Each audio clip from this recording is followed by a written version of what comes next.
Sementara itu, the Organization of World Heritage Cities menggelar Strategic Meeting of World Heritage Cities Asia Pacific 2016 di Kota Denpasar pagi tadi. Pertemuan ini bertujuan untuk membagi pengalaman dalam bidang tata cara menjaga peninggalan sejarah.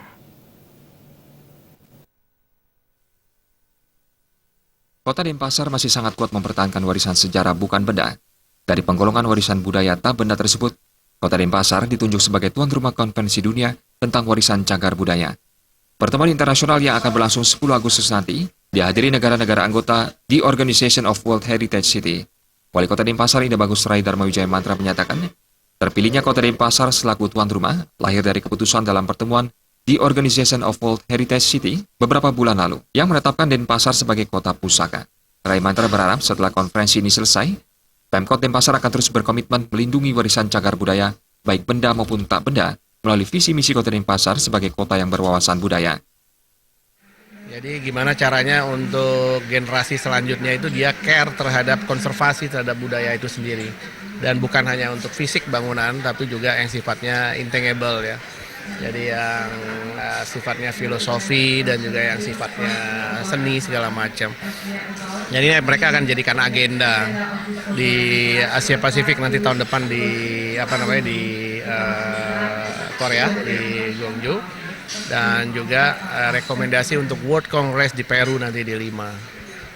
Nah itu juga dia akan mau mengusulkan kita Denpasar di World Congress, mungkin mudah-mudahan tahun 2019 kita bisa menjadi host lagi untuk World. Nah ini yang sedang kita usahakan lagi sekarang.